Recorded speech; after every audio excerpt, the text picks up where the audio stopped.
Okay, this is a little video explaining my Falconpanel project. I have the code up on GitHub. You probably got to this link through it. I just want to show real quickly how this works. So what I have here is under a series of switches, knobs, and buttons that are connected through a connected via DirectX to the computer through an Arduino. The software in the project Falconpanel, which is up on GitHub, shows how you can connect your own custom setup. So I have here some push button switches, some 2-position switches that can be either up or down, and some 3-position switches which can be down, middle, or up.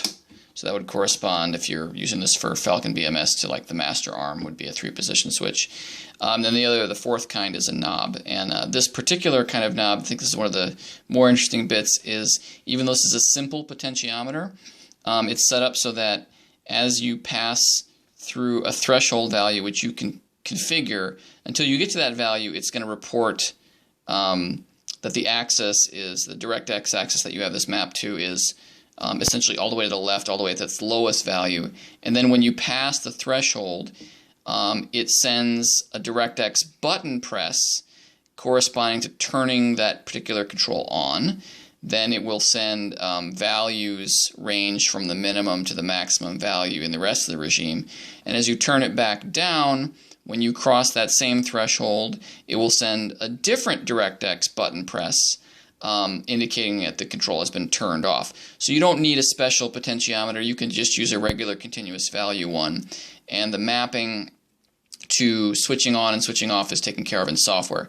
That's handy because in Falcon BMS, for example, if you just map a DirectX axis to something like the helmet-mounted queuing system, it won't work because the button in the actual jet, was my understanding at least, is got a little clicky bit at the beginning. So you'd hear a click, and the way it's mapped in the sim is that you would actually need to map that click to a button press.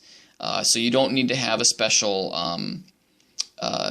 type of potentiometer to do that here. The software takes care of sending that on event as soon as you go above, as soon as you start low and you pass through that threshold value. And I'll show you that in a second here. Okay, that's the most complicated one. Hopefully the rest makes sense. I'm going to go ahead and switch to recording the screen, which maybe not the best way to do this, but this is an Arduino. So I'm here in the game controllers setup for Windows. I'm going to go ahead and click the, I'm going to try, if Windows lets me, click the Arduino and say Properties. That's going to give me this, and then I'm going to go ahead and press some of the buttons here. So I'm going to press like one of those push button controls. Those are simple. Those are simply going to go on when I press and go off when I release. The way the 2-position switches work is a little different.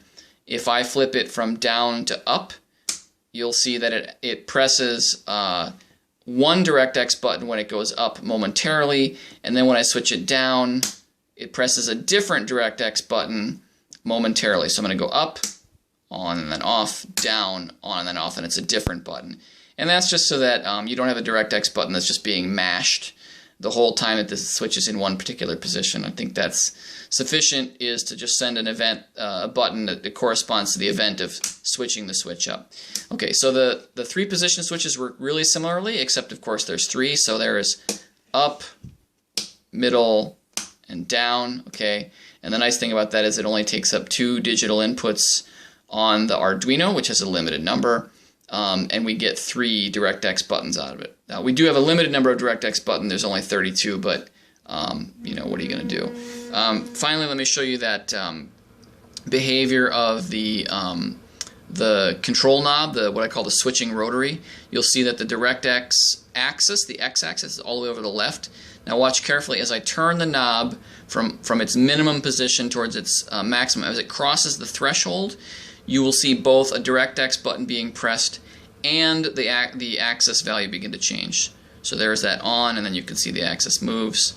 Then I go up, and then as I turn it back down, when it crosses that threshold again, you'll see a different DirectX button being pressed again momentarily. So there you can kind of see on, momentary, off, momentary. Okay, so that's where it's at right now anyway. I am willing to accept feature requests, not feature demands, but feature requests. as I'm interested in developing this a little bit further myself. And of course, since it's on GitHub, you're always welcome to fork it and make whatever changes that will work for you. Hopefully you'll find it useful. I think this is a pretty good solution. You know, the buttons and switches and even the Arduino itself were all pretty reasonably priced. You know, I think I paid maybe, if you include everything I bought, maybe $70, and I still have a ton of switches and buttons left over. They're pretty easy to find on Amazon, and I think the software is in pretty good shape. Hopefully you'll have an easy time understanding it, but if you have any questions about how it works or how you could modify it to fit your needs, please don't hesitate to let me know. You can find me on the you can reach me by dropping an issue on the GitHub page where you probably found this video. So that's it. Hope you find it useful. Thanks.